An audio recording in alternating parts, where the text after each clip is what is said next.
قومی ترانے کی بےعزتی نہیں ہونی چاہیے۔ لکس اسٹائل ایوارڈ جمعرات کی شب لاہور میں منعقد ہوئے۔ اس شو میں وہاب بگٹی اور شہزادہ کی جانب سے قومی ترانے کا ریمکس پیش کیا گیا۔ ترانے کے ریمکس ورژن میں بالکل وہی بول تھے جو اصلی تھے، لیکن موسیقی کے لیے استعمال ہونے والے آلات کو روایتی سے بدل دیا گیا۔ عدنان صدیقی کو یہ ورژن بالکل بھی پسند نہیں آیا اور در حقیقت انہوں نے اسے ترانے کی بےعزتی کہا۔ اپنے انسٹاگرام اکاؤنٹ پر جاتے ہوئے انہوں نے ایک مشہور ایوارڈ شو کا ذکر کیا اور سوال کیا کہ ہمارے قومی ترانے کے ساتھ تخلیقی آزادی لینا مناسب ہے جو حب الوطنی کو ابھارنے کے لیے تیار کیا گیا تھا۔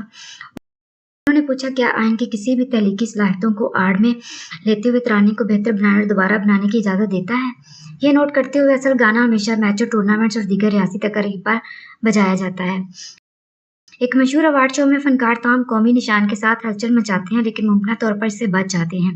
یہ دل میرا اداکار نے کہا کہ انہوں نے مزید ذاتی طور پر قومی ترانے کے ریمکس کو بےعزتی سمجھتے ہیں۔ انہوں نے اپنے پیروکاروں سے اس معاملے پر ان کے خیالات پوچھے اور ان میں سے ایک بڑی تعداد نے قومی ترانے کو اس کی اصلی شکل میں محفوظ رکھنے پر اتفاق کیا۔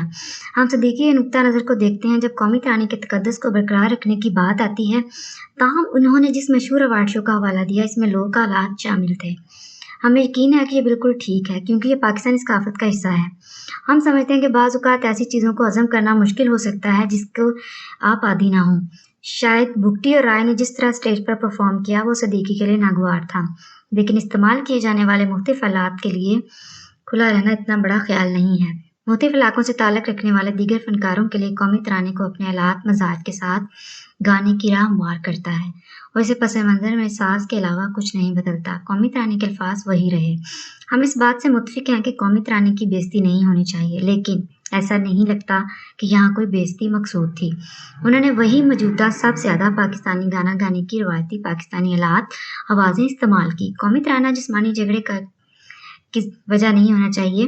اس کے باوجود جہاں بھی اسے بجایا جاتا ہے اصل تھیم تال کے ساتھ بجایا جاتا ہے۔ کثیر ساز کا حرمت کو بڑھا سکتا ہے۔ پاکستان کی آزادی کی 75ویں سالگرہ کے موقع پر پاکستان کے قومی ترانے کی دوبارہ ریکارڈنگ کے لیے اسٹائرنگ کمپنی 14 اگست 2022 کو حکومت پاکستان کی جانب سے اس کی باضابطہ ریلیز کی منتظر ہے۔ جون 2021 میں تشکیل دی گئی۔ مزید اس کے ذریعے موجودہ حکومت نے 2022 میں اسٹائرنگ کمپنی سے اصل قومی ترانے کو دوبارہ ریکارڈنگ بنانے کی کوشش کی جو اصل الفاظ اور موسیقی کی ساخت کی تقدس کو یقینی بناتے ہیں۔ آوازیں اظہار میں تازہ ترین شمولیت کی عکاسی کرتا ہے۔ آزادی کی 75ویں سالگرہ کے موقع پر قومی ترانے کے نئے ورژن میں جنوبی ایشیائی ممالک کی ثقافتوں، زبانوں اور روایات کو شامل کیا گیا۔